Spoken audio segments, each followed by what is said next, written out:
Hello दोस्तों, स्वागत है हमारे नए वीडियो में। आज की वीडियो में हम लोग एक रोमांटिक ड्रामा मूवी को एक्सप्लेन करने वाले हैं। इस मूवी के शुरुआत में हम लोग एक ऐसे गांव को देखेंगे जहां के सारे काम औरतें ही किया करती थी, जबकि मर्दों का काम सिर्फ औरतों को खुश करना था। यहीं पर हम लोग एक लड़के को देखते हैं जिसका छोटा चेतन काम नहीं करता था, जिसकी वजह से पूरे गाँव में उसका मजाक उड़ाया जाता था। एक दिन जंगल में जाते हुए उसे एक वरदान मिलता है और एक जादुई पानी को पीने की वजह से उसका छोटा चेतन भयानक अनाकोंडा बन जाता है। जब गांव की औरतों को उसके तगड़े हथियार के बारे में पता चलता है तब क्या होता है, यही हमें इस वीडियो में देखने को मिलेगा। तो चलिए इस मूवी को शुरू करते हैं। इस मूवी की शुरुआत एक ऐसे गांव से होती है जहां सारे के सारे काम सिर्फ औरतें ही किया करती थी। वो लोग घर के बाहर के भी सारे काम करती थी। इस गांव की औरतें खेती भी किया करती थी, जबकि इस गांव के आदमियों का काम सिर्फ एक ही था और वो था यहाँ की औरतों की जिस्मानी ख्वाहिश को पूरा करना। यहाँ की औरतें पूरी रात अपने मर्दों से मेहनत करवाती थी, लेकिन फिर भी उनकी भूख नहीं मिटती थी। रात रात भर मेहनत करके यहाँ के आदमियों का हाल बुरा हो चुका था। एक दिन पास के गांव के कुछ बदमाश लड़के यहाँ आते हैं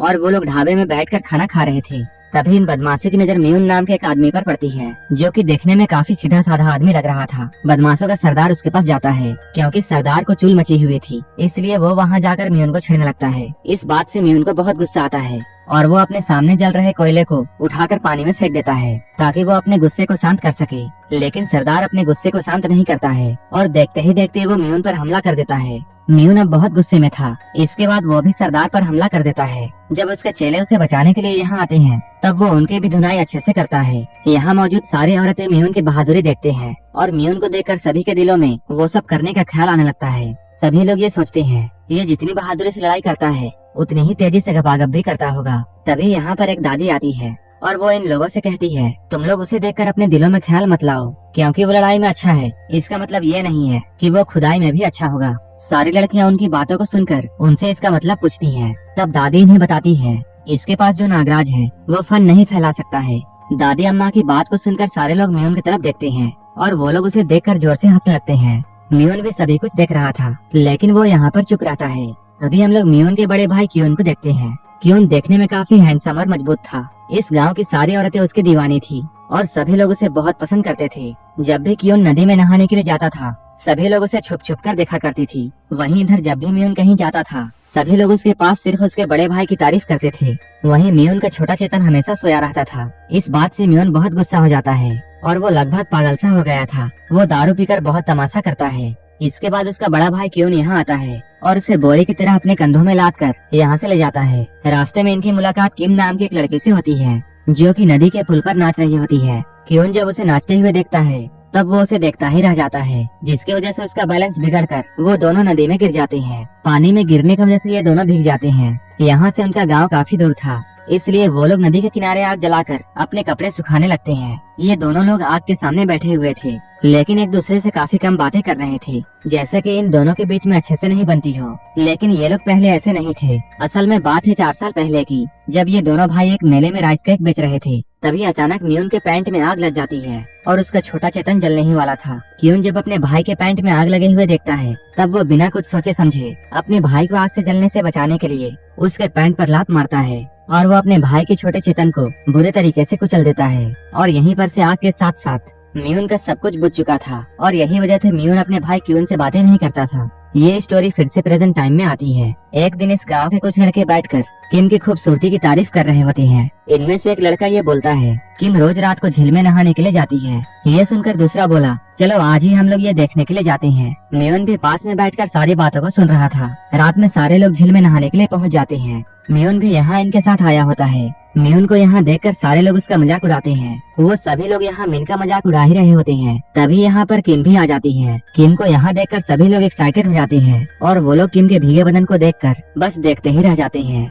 बस म्यून को यहाँ कुछ भी फर्क नहीं पड़ रहा था। तभी किम इन लोगों से ये कहती है, मेरी जूती मेरे पैर से निकल गई है, क्या तुम लोग उसे ला दोगे? इतना सुनकर सभी लोग उसके जूते को लाने के लिए चले जाते हैं और इन लोगों में रेस शुरू हो जाती है। इसके बाद हम लोग अगले दिन किम को देखते हैं, जो कि अभी अपने घर से बाहर आई है। उसे घर के बाहर एक मिठाई का डब्बा मिलता है। उस मिठाई को म्यून ने ही वहाँ रखी थी। इस बात का पता किम को भी लग जाता है। वो अब ये बात जान चुकी थी कि म्यून उसे पसंद करता है। वो म्यून की दी हुई मिठाई को बहुत अच्छे से खाती है। कुछ देर के बाद जब किम फिर से झील में नहाने के लिए जाती है तब इस गांव के कुछ बदमाश लड़के उसे छुप छुप कर देखते हैं। उसी वक्त यहाँ गांव की और भी लड़कियां नहाने के लिए आती हैं। तभी एक लड़की की नजर इन लोगों पर पड़ जाती है, जो कि किम को नहाते हुए देख रहे थे। ये देखकर यहाँ की सभी लड़कियां किम को मारने लगती हैं। क्योंकि वो लोग ऐसा सोचती हैं। किम जानबूझकर सभी लड़कों को अपनी ओर आकर्षित करती है, जिस वजह से इस गांव के लड़के उन पर ध्यान नहीं देते थे। तभी क्योन यहाँ आता है और वो इन लड़कियों से किम को बचाकर यहाँ से ले जाता है। क्योन काफी बलवान और मजबूत था, इसलिए वो लड़के भी क्योन को यहाँ देखकर भाग जाते हैं।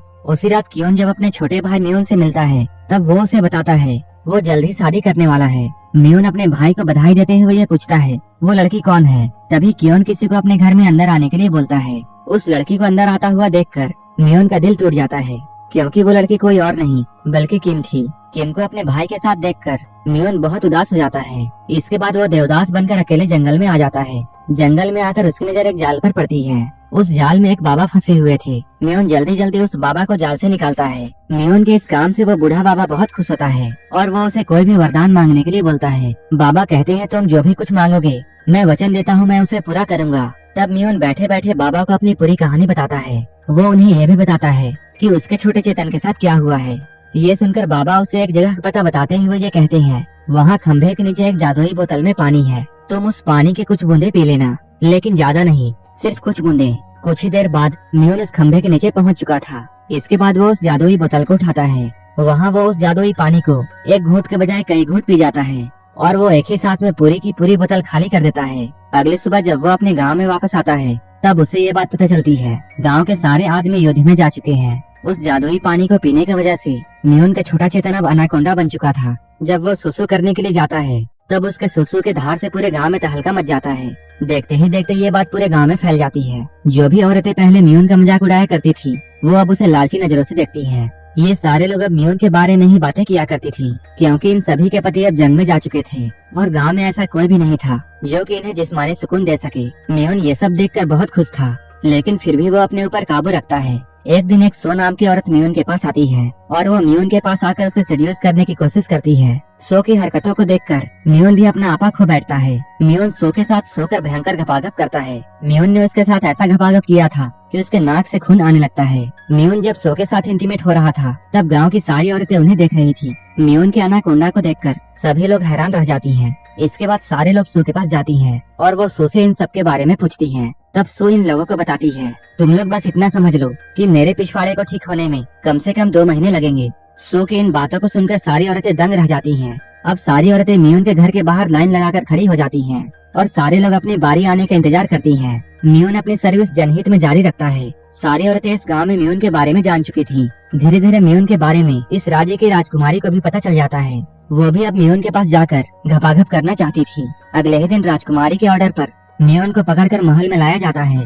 यहाँ का राजा म्यून से ये कहता है तुम्हें हमारे दुश्मन राजा से मुकाबला करना होगा। अगर तुम इस जंग में जीत जाते हो, तब मैं तुम्हारे भाई को युद्ध से वापस बुला लूंगा। राजा की बात को मानकर अगले ही दिन म्यून प्रतियोगिता वाले जगह पर जाता है। ये लड़ाई काफी अलग थी। यहाँ म्यून और उसके दुश्मन को अपने हथियार पर वजन बांधकर उठाना था। जो भी ज्यादा वजन को उठा पाता उसी की जीत यहाँ होगी। यहाँ उसका विरोधी लगभग 30 किलो का वजन अपने हथियार से उठा लेता है। ये देखकर राजकुमारी और राजा बहुत परेशान हो जाते हैं और अब बारी म्यून की थी। लेकिन इस वक्त म्यून का छोटा चेतन नींद में होता है और ये बात राजकुमारी जान चुकी थी। इसलिए वो छोटा चेतन को जगाने के लिए एक केले को पकड़ती है और वो उस केले को ऐसे चाटती है जैसे वो केला नहीं बल्कि म्यून का अनाकोंडा हो। ये देखकर म्यून के पूरे शरीर में बिजली दौड़ जाती है और देखते ही देखते वो पूरे 120 किलो का वजन अपने हथियार से उठा लेता है।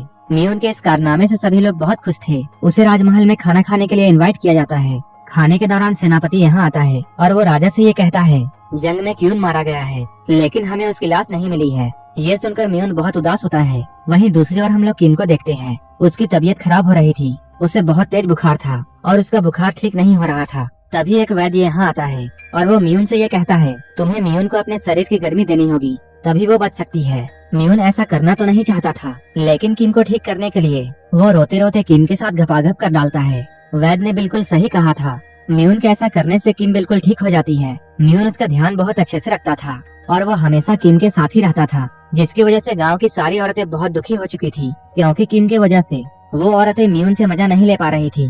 थोड़ी ही दिन बाद गांव की सारी औरतें एक साथ प्रेग्नेंट हो जाती हैं और तभी इन सभी के पति भी जंग से वापस आ जाते हैं। यहाँ आकर सारे आदमियों को ये पता चलता है म्यून ने सभी के साथ घपाघप करके उन सभी को प्रेग्नेंट कर दिया है। ये बात जानकर ये सभी लोग बहुत गुस्सा होते हैं और मियोन को मारने के लिए ये लोग उसका पीछा करने लगते हैं। इधर हम लोग दादी को देखते हैं जो कि मियोन को सारी बात बताने के लिए उसके घर की तरफ दौड़ रही होती है, लेकिन रास्ते में ही उसकी नजर क्योन पर पड़ती है जो कि काफी जख्मी हो चुका था और वो अपने घर की ओर ही जा रहा था। क्योन को देखने के बाद दादी भागते हुए मियोन के पास जाती है और वो यहाँ आकर मियोन को सारी बात बता देती है। कुछ ही देर बाद क्योन भी जख्मी हालत में यहाँ पहुँच जाता है, लेकिन उसके आने से पहले ही मियोन किम को लेकर यहाँ से भाग जाता है क्योंकि मियोन ने किम के साथ संबंध बनाए थे, इसलिए वो अब अपने भाई से नजरें नहीं मिला पा रहा था। किम भी अब प्रेग्नेंट हो चुकी थी जिसकी वजह से उसकी तबीयत और भी बिगड़ने लगती है। इन सब चीजों से मियोन काफी परेशान हो चुका था, इसलिए वो अब अपने आप को गांव वालों के हवाले कर देता है। ये लोग बहुत गुस्सा थे, इसलिए सभी लोग मिलकर मियोन को जंगली भालू के हवाले कर देते हैं। वहीं दूसरी ओर जब क्योन को किम के बारे में पता चलता है कि वो माँ बनने वाली है, वो इस बात से बहुत खुश होता है। क्योन यहाँ किम से ये कहता है, तो तुमने मेरे भाई से शादी कर ही ली। किम बताती है, मैंने मियोन से कई बार शादी की बात की थी लेकिन उसने मेरी बात नहीं मानी। इन दोनों की बातों से हमें यह पता चलता है क्योन किम को अपने घर में मियोन के लिए ही लाया था ताकि वो दोनों एक दूसरे के साथ रहकर घुल मिल जाए और एक दूसरे से शादी कर ले। इसके बाद इस मूवी में हम लोग 5 साल बाद का वक्त देखते हैं जहां हम लोग उन सभी बच्चों को देखते हैं जिनका पिता मियोन था। मियोन के औलाद होने की वजह से उन लोगों के पास भी सुपर पावर वाला एनाकोंडा था और यहीं पर ये मूवी खत्म हो जाती है। अगर आपको ये मूवी अच्छी लगी हो तब एक लाइक जरूर कर देना और ऐसे ही वीडियोस के लिए मेरे चैनल को जरूर सब्सक्राइब कर लेना। तो मिलते हैं हमारे नेक्स्ट वीडियो में।